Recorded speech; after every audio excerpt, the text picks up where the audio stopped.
வணக்கம் மக்களே, நீங்கள் வேறு கேட்குறது முக்கிய கம்பெனி. நான் எங்கள் ஹோஸ்ட்டு தரமான ஒசைக்கு காலையிலே நடந்திருக்கு. எல்லாருமே கண்டிப்பாக கேள்விப்பட்டிருப்பீங்கன்னு நினைக்கிறேன். Batman versus Deadpool. என்னப்பா ஃபேன் ஃபிக்ஷனாக நீங்கள் கேட்டிக்கிறா? இல்லைங்க, அஃபிஷியலாக Marvel and DC cross over பண்ண போகிறாங்க 20 வருஷம் கழிச்சு. கடைசியாக எப்போ நான் பார்த்தது அமால்கம் யூனிவர்ஸ், அதுக்கப்புறம் ஜஸ்டிஸ் லீக் வர்சஸ் அவெஞ்சர்ஸ். அதுக்கப்புறம் எனக்கு தெரிஞ்சு இப்போ தான் நினைக்கிறேன் 20 வருஷம் கழிச்சு மார்வல் டிசி திரும்ப கிராஸ் ஓவர் பண்ண போகிறாங்க. தரமான செய்தியாக இருக்கும் போது வர செப்டம்பர் ஃபர்ஸ்ட் காமிக் வந்து பார்த்தீங்கன்னா டிசி ரிலீஸ் பண்ணுவாங்க, பேட்மேன் வர்சஸ் டெட்பூல்னு. அதுக்கப்புறம் செகண்ட் காமிக்கை நம்ம மார்வல் ரிலீஸ் பண்ணுவாங்க, டெட்பூல் வர்சஸ் பேட்மேன். இதை இப்போ ஒன் ஷாட் காமிக்குன்னு தான் சொல்லியிருக்காங்க.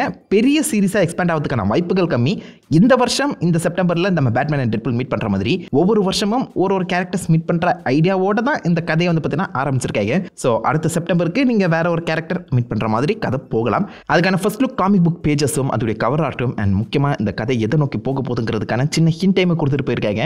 பெரிய சம்பவம் காத்துட்ருக்குன்னு நினைக்கிறேன். மார்வல் அண்ட் டிசி 20 வருஷம் கழிச்சு இப்போதைக்கு காமிக்கில் கிராஸ் ஓவர் ஆன மாதிரி அப்படியே மூவியில் கிராஸ் ஓவர் ஆனால் எப்படி இருக்கும்? அதுக்கான அடித்தளம் மாதிரி ஃபீல் ஆகுதே. அதுவும் 2 பேர்த்துக்கு ஹெட்டுமே கெவின் ஃபைகே, ஜேம்ஸ் கன்னு, பாலி ஸ்நேகிதர்கள். நடந்துருமோ? ஒரே குஷி. சரி, ஓகே, இந்த காமிக்கில் என்னென்ன விஷயங்கள் காமிச்சிருக்காங்க அந்த கவர் ஆர்ட்ஸை பிரேக் டவுன் பண்ணிடுவோமா? ஃபர்ஸ்ட் அண்ட் ஃபார்மோஸ்ட் இதுக்கான அனௌன்ஸ்மெண்ட் போன வருஷமே வந்துருச்சுங்க. ஆனால் நான் வந்து பெருசாக நம்பலை. அந்த சமயத்தில் 2 காமிக்கோட ஹெட்டுமே வந்து பார்த்தீங்கன்னா இது மோர் லைக்லி நடக்காதுங்கிற மாதிரி தான் பேசிட்டு இருந்தாங்க. அண்ட் இதை நடத்துறது கஷ்டம்ங்கிற மாதிரி சொன்னாங்க. பிகாஸ் என்னதான் இப்போதைக்கு காமிக்குங்கிறத டக்குன்னு அனௌன்ஸ் பண்ணுற மாதிரி உங்களுக்கு ஃபீல் ஆனாலும் உண்மையிலே இந்த ஷெட்யூல் ஐடியாஸுங்கிறது ஆல்ரெடி நடந்திருக்கும். அடுத்த வருஷம் என்ன நடக்கும் போது, அடுத்த வருஷம் என்னென்ன காமிக்ஸ் வரப்போகுதுங்கிற முதற்கொண்டு இப்போதைக்கு டிசி அண்ட் மார்வல் வந்து பார்த்தீங்கன்னா பிளான் பண்ணி வச்சிருப்பாங்க. எல்லாத்துக்குமே ஷெட்யூலுங்கிறது இருக்குது. அதுக்கேற்ற மாதிரி தான் பிரிண்டிங் போகும், அதுக்கேற்ற மாதிரி தான் பப்ளிஷிங்கிறது நடக்கும். அதுவும் காமிக்குங்க மோஸ்ட்லி ஹேண்ட்ரானா தான் பண்ணுவாங்க. 60-70 பேஜஸை வரையணும்னா யோசிச்சு பாருங்க. Once in a blue Moon சொல்லுவாங்களே, அந்த கான்செப்டில் தான் இந்த கிராஸ் ஓவருங்கிறதே நடக்கும் போது ஜென்ரேஷனுக்கு ஒன்று பண்ணுறதா மார்வல் டிசி ஆல்ரெடி பிளான் பண்ணி வச்சுருந்தாங்க. அந்த மாதிரி ஒன்றுல இப்போ நம்ம வந்து சிக்கியிருக்கோம். ஸோ ப்ரீவியஸ் ஜென்ரேஷனில் ஜஸ்டிஸ் லீக் அவெஞ்சர்ஸ் அந்த ஃபைட் வந்துச்சு. அமால்கம் ஒரு இன்ட்ரெஸ்டிங்கான காமிக் தான். பட் அதில் எல்லா சூப்பர் ஹீரோஸும் இன்வால்வ் ஆகியிருப்பாங்க. யார் மேலே ஃபோக்கஸ் போட்டதுன்னே தெரியாது. யாருக்குமே பெரிய கேரக்டர் டெவலப்மெண்ட்டுக்கு போயிருக்காது. பேட்மேன் அண்ட் கேப்டன் அமெரிக்காவுக்கு இன்ட்ரெஸ்டிங்கான ரேட்டிங் போயிருக்கும். சூப்பர்மேன் தோரோட ஹேமர்லாம் தூக்கி ஃபன் பண்ணிட்டு இருப்பாரு, வர்த்திங்கிற மாதிரிலாம் ப்ரூவ் பண்ணியிருப்பாரு. ஸோ அந்த காமிக்கை தமிழ்லேயே எக்ஸ்பிளைன் பண்ணி போட்டிருக்கோம், சேனல்லே இருக்குது, செக் பண்ணி பாருங்க. ஸோ இப்போதைக்கு இந்த காமிக் வந்து பார்த்தீங்கன்னா 1 கேரக்டர்ஸ், எவ்ரி சிங்கிள் கேரக்டர்ஸை ஃபோக்கஸ் பண்ணி நகர போது. அந்த வகையில் ஆப்வியஸாக டிசியோட ஃபேஸாக இருக்க நம்ம பேட்மேனையும் இப்போதைக்கு மார்வல்னு சொன்னால் நிறைய பேருக்கு டக்குன்னு ஞாபகம் வரக்கூடிய டெட்பூலையுமே சூஸ் பண்ணியிருக்காங்க. இன்ட்ரெஸ்டிங்கான காம்போ தாங்க. நான் இந்த காமிக் அனௌன்ஸ் பண்ணும்போது ஸ்பைடர்மேனை எப்படியாவது உள்ள கூட்டு வந்துடுவாங்க தான் நினச்சேன். லைக் சூப்பர்மேன் வர்சஸ் ஸ்பைடர்மேனுங்கிற மாதிரி கொண்டு போனால் நல்லா இருந்திருக்கும் போல தோணுச்சு. அப்படி இல்லைனா like Superman versus fantastic four இப்போ நடக்க போது அது அப்படியே காமிக்கா மாற்றினாங்கன்னா நல்லா இருந்திருக்கும்னு நினச்சேன். ஆனால் இது கொஞ்சம் ஒரு வித்தியாசமான காம்போங்க. பேட்மேன் யாரையுமே கொல்ல மாட்டார், டெட்பூலை நினச்சாலும் கொல்ல முடியாது. ஸோ ஒரு அன்லீஷ் பண்ணப்பட்ட பேட்மேனை பாசிபிளி இந்த காமிக்கில் நம்ம பார்க்க போகிறோம் நம்புறேன். பேட்மேன் மோஸ்ட்லி கைகளை கட்டி தாங்க சண்டையை போடுவார், யாருமே கொண்டுடக்கூடாது அந்த தாட்டில் தான் சண்டையை போடுவார். பட் இந்த பக்கம் நம்ம டெட்பூலை தான் கொல்லவே முடியாதேடா. அப்போ எப்படி எந்த இஷ்டத்துக்கு வேணாச்சும் சண்டை போடலாம். ஸோ மோர் லைக்லி நான் இது வரைக்கும் சேர்த்து வச்சிருக்க மொத்த வெறியும் வேணால் காட்ட போகிறேன்டா அப்படிங்கிற ஒரு பேட்மேனை பாசிபிளி பார்க்கறதுக்கான வாய்ப்புகள் இருக்கு. இப்போ தான் லேட்டஸ்ட்டாக அப்சல்யூட் பேட்மேன் சொல்லி பென் ஸ்டைலில் ஒரு பேட்மேன் இன்ட்ரடியூஸ் பண்ணிட்டாங்க. பார்க்கவே பயங்கரமாக இருப்பாருங்க. அவர் செஸ்ட்டில் வந்து பார்த்தீங்கன்னா ஒரு ஆக்ஸ்லாம் வச்சிருப்பாரு.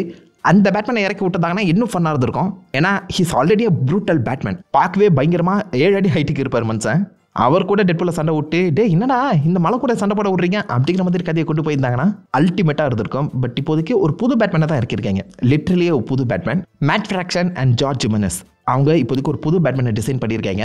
பேட்மேன் வால்யூம் 1 இஷ்யூ 1 வந்து பார்த்தீங்கன்னா வர செப்டம்பர் தான் ரிலீஸ் ஆக போகுது, இந்த கிராஸ் ஓவர் காமிக்கு அப்புறம். ஸோ அப்படி பார்க்கும்போது நம்ம ஒரு புது பேட்மேனை இந்த காமிக்கில் பார்த்துட்டு அந்த பேட்மேனோட ஸ்டோரியை எக்ஸ்பேண்ட் பண்ணுற மாதிரி தான் ஒரு புது காமிக் இஷ்யூவே ரிலீஸ் பண்ணுறதுக்காக பிளான் பண்ணிட்டு இருக்காங்க. ஸோ இங்கே வரப்போகிற பேட்மேன் அவருடைய செஸ்ட்டில் அந்த லோகோலாம் வச்சு பார்க்கும்போது உங்களுக்கு தெரிஞ்சுக்கணும் இஸ் அ நியூ பேட்மேன். கையில் வந்து பார்த்தீங்கன்னா நக்கிள்ஸில் வச்சிருக்காருங்க பேட் நக்கிள்ஸு.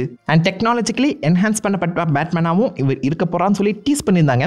இந்த பேட்மேனோட கதை என்ன நம்மளுக்கு இது வரைக்கும் தெரியல. ஆப்வியஸாக பேட்மேனாலே த பெஸ்ட் டிடெக்டிவ் தான். அந்த வகையில் இவங்க ரிலீஸ் பண்ணியிருக்க அந்த 2-3 காமிக் இஷ்யூலாம் வச்சு பார்க்கும்போது டிடெக்டிவ் ஒர்க்கில் தான் இன்வால்வ் ஆகியிருக்காரு. பட் எப்படிப்பட்ட பேட்மேனுங்கிறத இது வரைக்கும் அவங்க ரைட் பண்ணலை. ஏன்னா அந்த காமிக்கை ரிலீஸ் ஆகலை. அதுக்கு முன்னாடி இந்த காமிக்கில் நம்ம பார்க்க போகிற அந்த காரணத்தினால ஒரு ஃப்ரெஷ்ஷான டெக் பேட்மேனை கூட அவங்க அழகாகவே சொல்லலாம். எனக்கு அந்த புது பேட்மேன் லோகோ பிடிக்கல. அது வந்து ரொம்ப நைட் விங்கிஷாக இருக்குது. நைட் விங் இன்ஸ்பயர்டு லோகோவாக ஃபீல் ஆகுது. நிறைய பேர் இதை பார்த்தோன்னே என்னப்பா இது நைட் விங் வெர்ஷன் ஆஃப் பேட்மேனா அப்படின்னு சொல்லி கேட்க ஆரம்பிச்சிட்டாங்க. அப்படி இருக்க சான்சஸ் ரொம்பவே கம்மி.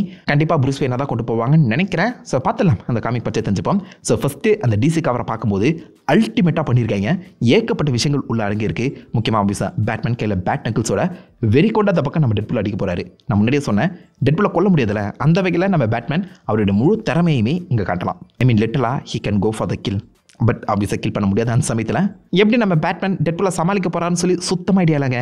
அந்த பக்கம் டெட்பூல் கூட சும்மாலாம் கிடையாது. உங்ககிட்ட மட்டும் தான் யூட்டிலிட்டி பெல்ட் இருக்குமா, என்கிட்ட இருக்கு பாடுறா அப்படின்னு சொல்லி கண்ட கர்மத்தெல்லாம் எடுத்து சொல்லிட்டு வந்திருக்காரு. அது யூட்டிலிட்டி பெல்ட்டை ஜூம் பண்ணி பாருங்க. பேட் ரிப்பலண்ட் பெப்பர் ஸ்ப்ரே மாதிரி ஒரு பேட் ரிப்பலண்ட் ஸ்ப்ரே வச்சிருக்காரு. இந்த பேட்மேனை தான் ஃபேஸ் பண்ண போகிறோங்கிற ஒரு விஷயம் ஆல்ரெடி டெட்பூலுக்கு தெரிஞ்சிருக்கு. Because he can break the fourth வால். என்னப்பா இந்த முறை பேட்மேனா அப்படிங்கிற மாதிரி கொஞ்சம் காமிக்கலாகவே நம்ம பேட்மேனை இந்த பக்கம் டெட்பூல் அணுகிற மாதிரி காமிக்கலாம். அதுக்காக பேட் ரிப்பலன்லாம் வச்சிருக்காங்க. பின்னாடி சிக்கனு வாட்டர் கேன்லாம் தூக்கிட்டு வந்திருக்காரு. ஏட்டா யூட்டிலிட்டி பெல்ட்னா இருக்க கண்ட கர்மத்தெல்லாம் போட்டு வரியாடா நீ. மண்டேல பார்த்தீங்கன்னா ஆப்வியஸாக பேட்டராங் சொரிவு இருக்குது. அண்ட் நம்ம பேட்மேனும் இந்த சமயத்தில் தான் இவன் சாக மாட்டானா அப்படிங்கிற தாட்டை புரிஞ்சுப்பாருன்னு நினைக்கிறேன்.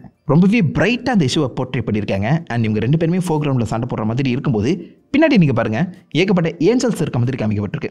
கீழே பார்த்தீங்கன்னாலும் நிறைய கைகள் வந்து அப்படியே துதி பாடுற மாதிரி ப்ரெசென்ட் பண்ணியிருக்கேன். அந்த சமயத்தில் என்னடா அது ஹெவனில் சண்டை நடக்க போதா, சொர்க்கத்தில் சண்டை வச்சிருக்கீங்களாடா, என்னடா பிளான் பண்ணியிருக்கீங்க. ஆனால் செம்ம பிரைட்டாக கலர்ஃபுல்லாக குட்டி குட்டி இன்ட்ரெஸ்டிங்கான ஈஸ்டர் எக்ஸ்லாம் சொருவி இந்த ஃபர்ஸ்ட் கவரை டிசி ரிலீஸ் பண்ணியிருக்காங்க. ஆனால் அப்படியே நம்ம மார்வல் சைடில் போகும்போது எந்த அளவுக்கு பேசிக்கான ஒரு காமிக் கவரை ரிலீஸ் பண்ண முடியுமோ அதை தாக்க பண்ணியிருக்காங்க.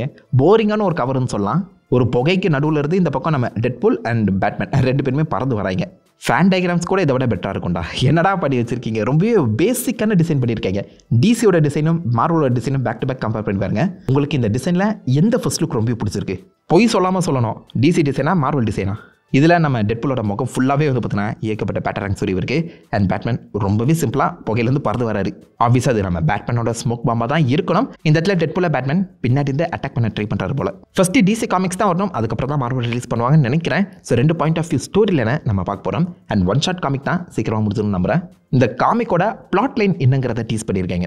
டெட்பூல் இப்போதைக்கு ஒருத்தரால் ஹையர் பண்ணப்பட்டிருக்காரு. Is a mercenary right. So Gotham சிட்டியில் ஒருத்தரை போட்டு தள்ளுறதுக்காக டெட்பூலை ஹையர் பண்ணியிருக்காங்க. என் ஊரில் அசாசினா இருக்கக்கூடாது அப்படிங்கிற மாதிரி பேட்மேன் உள்ள போது டெட்பூலை தடுக்கிற மாதிரி தான் கதை நகர போகுது. ஆனால் யார் டெட்பூலை ஹையர் பண்ணாங்க அதான் தெரியல. ஏன்னா அவர் தான் மெயின் வில்லனாக இருக்கணும். மார்வல் டிசி கிராஸ் ஓவர் வந்தால் ரெண்டு சைட்லையுமே இவங்க ரெண்டு பேருமே வில்லன்கள் இல்லைங்கிற மாதிரி தான் கதையை போர்ட்ரே பண்ணப்படும். ஒரு மிஸ் அண்டர்ஸ்டாண்டிங்கால சண்டை ஆரம்பிச்சு அதுக்கப்புறம் இவங்களுக்கு மேலே ஒரு வில்லன் இருக்கான் அப்படிங்கிற மாதிரி தான் கொண்டு போவாங்க. அந்த வகையில் டெட்பூலை யாரோ ஒருத்தன் காத்தம் சிட்டிக்கு வர வச்சு மாட்டி விட்டுருக்கான். எனக்கு தெரிஞ்சு பாசிபிளி நம்ம டெட்பூல் ப்ரூஸ் வேனை கொலை பண்ண தான் வந்திருப்பாருன்னு நினைக்கிறேன். அண்ட் டெட்பூல் காமிக்லேயே பல இடங்களாக என் பேட்மேன் சொல்லி சுற்றிட்டு இருந்தவர் என் படத்திலே காமிச்சதாங்க என் பேட்மேன். டெட்பூலுக்கு பேட்மேன் தான் ப்ரூஸ் வேணுங்கிறது தெரியாதோ? ஐ மீன் நான் காமிக்கில் இருக்க படித்த மாதிரி ஞாபகம் இல்லை. ப்ரூஸ் வேன் தான் பேட்மேனுங்கிற மாதிரி எங்கேயும் ஒரு சொன்ன மாதிரியும் தெரியல. ஸோ டெட்பூலுக்கு இது ஒரு புது ஷாக்கிங்கான ஃபேக்டராக அமையலாக. இன்னும் எனக்கு தெரியாமல் எத்தனை விஷயங்கள் ட்ராவல்ஸ் வச்சிருக்கீங்க அப்படிங்கிறது கதை கொண்டு போனால் எப்படி இருக்கும். டெட்பூல் ஆல்ரெடி பேட்மேனோட வில்லன் அண்ட் நம்ம டெட் ஷோக்கை பார்த்து இன்ஸ்பயர் ஆன ஒரு கேரக்டர் தான். ஸோ அதுக்கான ரெஃபரன்ஸும் கண்டிப்பாக உள்ள வைக்கிறதுக்கான வாய்ப்புகள் இருக்கு. அது மட்டும் இல்லாமல் அன்கில்லபிள் நிஞ்சாஸை பலமுறை இந்த பக்கம் நம்ம பேட்மேன் மீட் பண்ணியிருக்காரு. பட் இந்த டெட்பூலோட ஹீலிங் ஃபேக்டருங்கிறது கம்ப்ளீட்டாக வேறு. அண்ட் டெட்பூலை கில் பண்ண முடியுமாங்கிறது நமக்கு இது வரைக்கும் கேள்விக்குறியாக தான் இருக்குது. மார்வலில் அது பெருசாக எங்கேயுமே எக்ஸ்பிளைன் பண்ணாத அந்த சமயத்தில் பேட்மேன் இனஃப் ப்ரெப் டைம் இருந்தாலே போதும், ஒரு ப்ராப்ளத்துக்கு அழகான சொல்யூஷன் கண்டுபிடிச்சிருவாரு. அதெல்லாம் கூட்டி கழிச்சு பார்த்தா மேபி இந்த காமிக்கில் நம்ம டெட்பூலை கில் பண்ணுறதுக்கான ஒரு வழியை பேட்மேன் கண்டுபிடிக்கிறதுக்கான வாய்ப்புகள் இருக்குது. Batman with prep time versus unkillable Deadpool. Unstoppable force meeting and immovable object மாதிரி தான் எனக்கு தோணுது. என்ன மாதிரி போக போதோ உண்மையிலேயே செம்ம ஹைப்பாக இருக்கீங்க. ரொம்ப வருஷம் கழிச்சு Marvel DC cross over. And இதை நிறைய பேர்கிட்ட கொண்டு போய் சேர்க்கறதுக்காகவே பேட்மேன் அண்ட் டெட்பூல் கேரக்டரை அவங்க ஸ்பெசிஃபிக்காக சூஸ் பண்ணாமல் தான் தோணுது. பார்க்கலாம் அடுத்த வருஷத்தில் இன்னும் இன்ட்ரெஸ்டிங்கான கேரக்டர்ஸாக கொண்டு வராங்களா இல்லையான்னு. ஸோ இந்த காமிக் ஷோ பற்றி நீங்கள் என்ன நினைக்கிறீங்க? எத்தனை பேர் ஹைப்டாக இருக்கீங்க? ரெண்டு பேருக்குள்ள சண்டை நடந்தா யார் ஜெயிக்க வாய்ப்புகள் அதிகம்? உங்கள் தாட்ஸ் உங்களோட ரிவ்யூஸை மறக்காம காமெண்ட் பண்ணிட்டு அந்த லைக் பண்ணி தெரிய விடுங்க. நான் உங்களை நல்ல ஒரு ஆசமான விடையில மீட் பண்ணிட்டு வரைக்கும் ஹேப்பன் கைஸ் வாட்டா.